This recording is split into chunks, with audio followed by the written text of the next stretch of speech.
Hello friends, आज हम discuss करेंगे एंटरप्राइज रिटन बाय निसिम इज़ेकियल।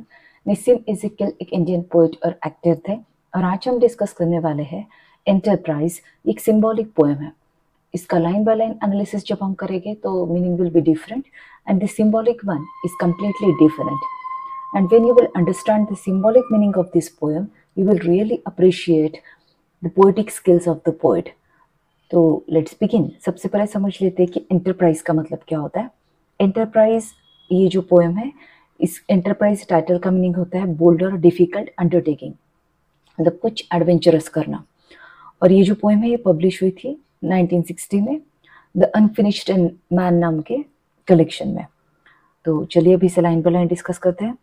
It started as a pilgrimage. ये जो एंटरप्राइज है, ये जो हमारा बोल्ड अंडरटेकिंग है, ये शुरू हुआ था एक पिलग्रिमेज के साथ में। पिलग्रिमेज का मतलब होता है तीर्थ यात्रा। Exalting minds and making all the burdens light. Exalting minds मतलब उदात्त विचार या उदात्त मन का होना।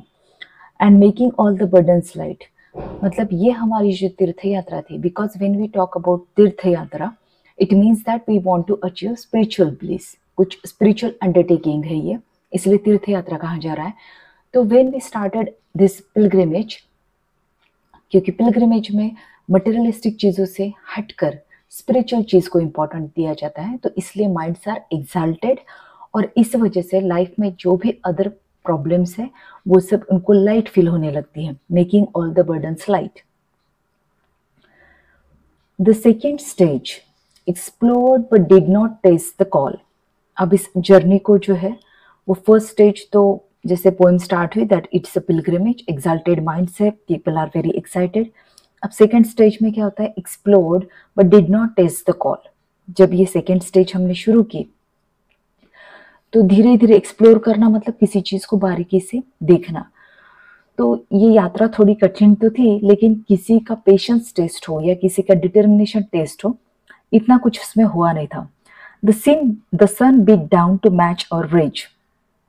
यहाँ तक कि सूरज की रोशनी भी जो वो धीमी पड़ गई थी हमारे पैशन के सामने। यहाँ पर वैसे रेज का मतलब क्रोध होता है, एंगर होता है, but here it's passion. We stood it very well I thought. A poet जो कह रहे हैं कि we stood it very well, हमने उस जर्नी को सेकेंड स्टेज तो है वो बहुत अच्छे से कैरी ऑन किया, ऐसा मुझे लगता है। I thought observed and put down copious notes. Copious का मतलब होता है प्लेंटीफुल, ढेर सारे। हमने ऑब्जर्व किया, निरीक्षण किया चीज़ों का और उनके बारे में जो है वो ढेर सारी नोट्स लिखे। Copious notes on things the peasant sold and bot.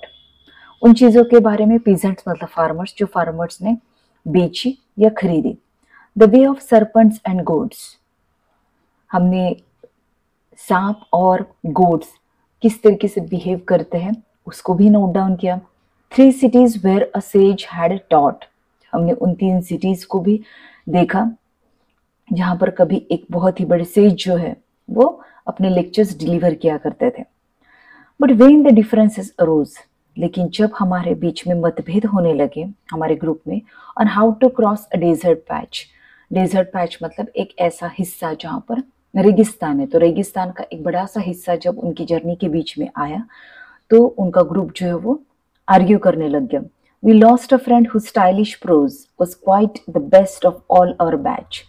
तो हमारा जो एक बहुत ही बढ़िया मित्र था जिसका लिखने का, प्रोज लिखने का तरीका जो था वो हम सब में सबसे बेस्ट था, तो उसने हमारे बैच को, जो हमारे ग्रुप को जो है वो छोड़ दिया।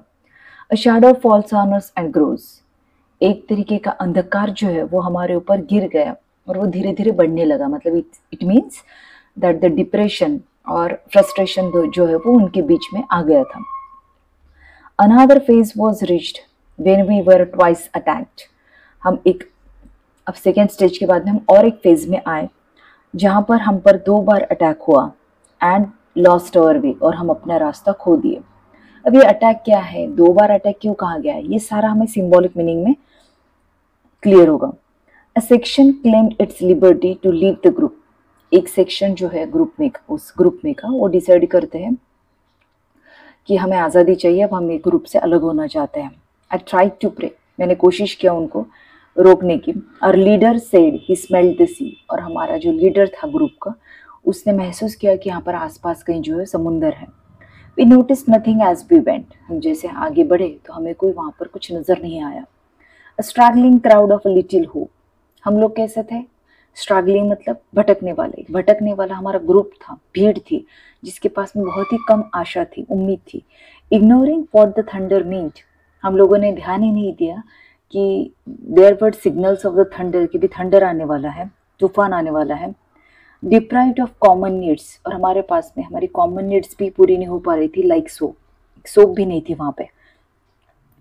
सम were broken, some merely bent, हम में से जो वो टूट चुके थे, डिप्रेस्ड हो चुके थे, और कई लोग जो वो डिप्रेस्ड होने के कगार पे थे। फिर finally we reach the place, और आखिरकार जब हम उस जगह पर पहुंचते हैं जहां हम जाना चाहते थे, to our destination, we hardly knew why we were there, तो हमें बड़ी ही मुश्किल से ये पता चला कि हम वहाँ क्यों पहुंचे हैं।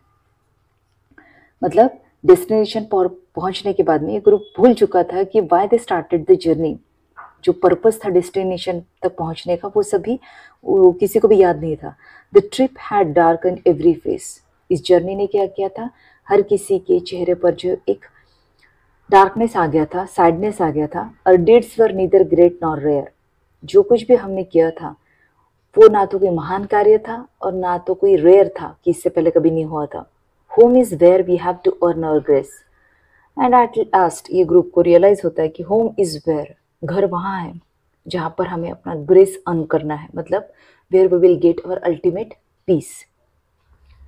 तो ये था इस पोएम का लाइन बाय लाइन एनालिसिस। समझ लेते हैं इसका symbolic meaning, because it's an allegorical poem.